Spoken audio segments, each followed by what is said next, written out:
मुस्लिम league नून का पार्लिमानी party का पहला इजलास जारी है। नामजद वजीर आला पंजाब मरियम नवाज पार्लिमानी पार्टी पंजाब के इजलास की सदारत कर रही हैं। पहले इजलास में 200 से ज़ायद नौ मुंतखब अरकान पंजाब असम्बली मौजूद हैं। बात करते हैं राव दिलशाद हुसैन हमारे साथ मौजूद हैं। राव दिलशाद, इस इजलास का अहवाल बताइएगा।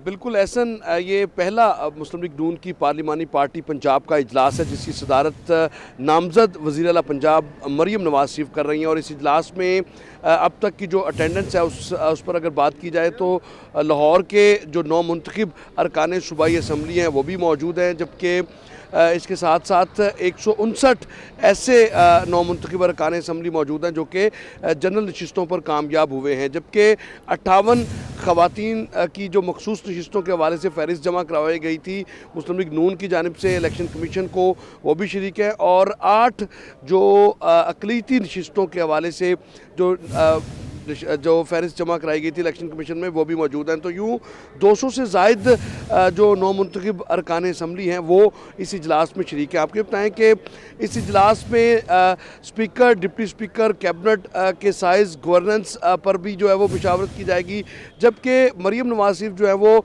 अपने तरजीहात के हवाले से भी जो एतमाद में लेगी। आपको बताएं कि 9 मुंतखब अरकान असम्बली के इस पार्लिमानी पार्टी के इजलास में तमाम अरकान ने मरियम नवाज शरीफ पर भरपूर एतमाद का इजहार किया है।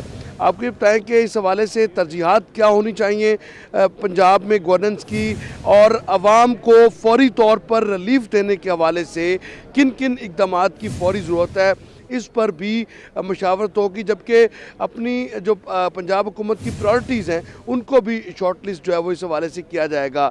आपको बताएं कि ज़राए ने ये बताया कि मुस्लिम लीग नून की हुकूमत पंजाब में फौरी तौर पर बिजली और अशिया खुरनोश की कीमतों पर जो है वो रिलीफ देने के हवाले से प्लान मुरतब कर रही है, जिस पर कि मशावरत के बाद अमल दरामद को भी यकीनी बनाया जाएगा जो ही मरियम नवाज जो है वो हल्फ उठाएंगी। जी ठीक है राव दिलशाद, बहुत शुक्रिया, आप हमें तफसीलन आगाह कर रहे थे।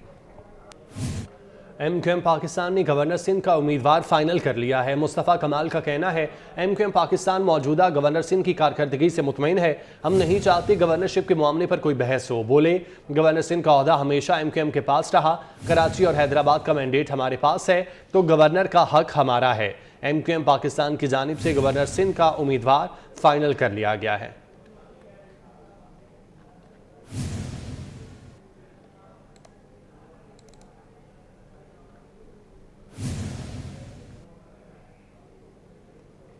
मुस्लिम लीग नून और पीपल्स पार्टी में शराकत इक़्तिदार के फार्मूले का मामला।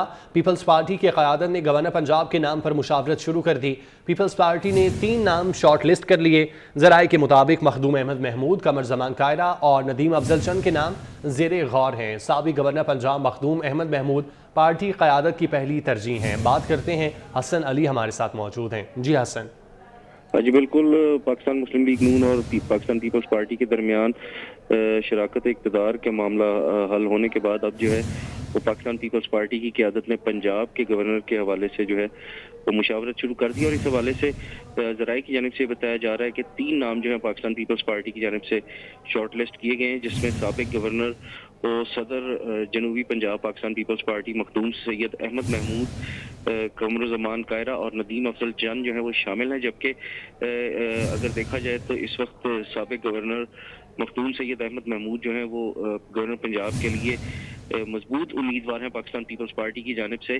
ताहम कमर ज़मान कायरा जो हैं उनके हवाले से भी ज़राए की जानिब से कहा जा रहा है कि उनकी लॉबी भी जो है वो इस वक्त स्ट्रॉन्ग है और वो भी पंजाब के गवर्नर जो है वो आ सकते हैं। ताहम इस हवाले से पाकिस्तान पीपल्स पार्टी की जो क़यादत है उसने मुशावरत शुरू कर दी और हतमी फैसला जो है वो जल्द कर लिया जाएगा। जी जल्द हतमी फैसला किया जाएगा। बहुत शुक्रिया हसन आपका। निगरान दौरे हुकूमत में रिकॉर्ड तरक्की। निगरान हुकूमत ने फंड्स के बरवक्त अखराजात की कारकर्दगी में साबिका हुकूमतों को पीछे छोड़ दिया। सिर्फ 7 माह में निगरान हुकूमत ने लाहौर के लिए मुख्तस बजट में 35 अरब रुपए से ज़ायद के फंड्स खर्च किए। तफसीलात बता रहे हैं अली रामे। यूटिलाइजेशन की अगर बात की जाए तो निगरान दौरे हुकूमत ने साबिका हुकूमतों को भी अपनी बजट की यूटिलाइजेशन की जो कारकर्दगी रिपोर्ट होती है उसमें पीछे छोड़ दिया है। अब हमारे पास जो PND बोर्ड की तरफ से जारी करदा दस्तावेज़ात हैं उसके मुताबिक पंजाब हुकूमत ने रवा माली साल 2023-24 का जो बजट था इसमें सिर्फ 7 माह में 30 अरब रुपए से ज़ायद का बजट जो है वो यूटिलाइज़ किया है। और इससे पहले अगर साबका हुकूमतों की कारकर्दगी की बात की जाए तो निसफ बजट भी 7 माह में यूटिलाइज़ जो है वो नहीं होता था। तो एंड के जो 4 महीने होते हैं तो उसमें यूटिलाइजेशन जो है वो निसफ तक पहुँचती थी, लेकिन 7 माह में ही निगरान दौरे हुकूमत में बजट की यूटिलाइजेशन जो है वो बेहतर हुई। और अगर लाहौर की बात की जाए तो लाहौर में 56 अरब रुपए से ज़ायद का बजट जो है वो 900 से ज़ायद स्कीमों के लिए एलोकेट किया गया था। और इसमें 536 से ज़ायद स्कीमें ऐसी थी जो कि नई स्कीमें बजट में शामिल की गई, और 364 ऐसी स्कीमें थी जो कि पहले से साबका दौरे हुकूमत से जारी थी, उन पर भी काम जो है वो किया गया। और इनके लिए बजट जो है वो 42 अरब रुपए से ज़ायद का बजट जो है वो PND बोर्ड की तरफ से जारी किया गया, और उसमें 30 अरब रुपए से ज़ायद का बजट जो है वो अब तक पंजाब हुकूमत लाहौर के अंदर यूटिलाइज़ जो है वो कर चुकी है। तो लाहौर क्योंकि दारुल खिलाफा है पंजाब का, तो इसमें यूटिलाइजेशन जो है वो बहुत बेहतर रही। तो इसको अगर इसका मुआवजा किया जाए साबका हुकूमतों से, तो साबका हुकूमतों से ये कारकर्दगी रिपोर्ट जब निगरान दौरे हुकूमत में वो बेहतर रही है। जी, बहुत शुक्रिया अली आपका।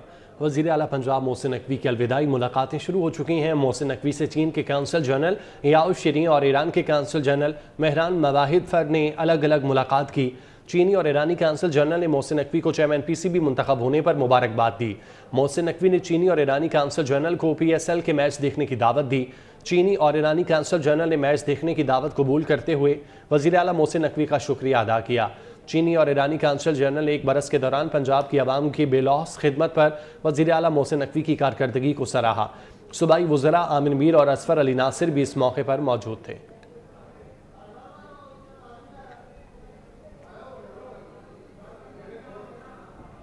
इस्लामाबाद के तीनों हलकों के इंतखाबी नताइज और नोटिफिकेशन के खिलाफ दरख्वास्तों पर समाअत। अदालत का कहना है दरख्वास्त गुजार ने इलेक्शन ट्रिब्यूनल का नोटिफिकेशन अदालत से छपाया। देखेंगे इलेक्शन कमीशन ने इस जल्दबाजी में नोटिफिकेशन क्यों जारी किए। इस्लामाबाद हाई कोर्ट ने PTI के हिमायत याफ्ता आज़ाद उम्मीदवारों की दरख्वास्तें निमटा दी। मजीद बता रहे हैं एहतशाम कियानी।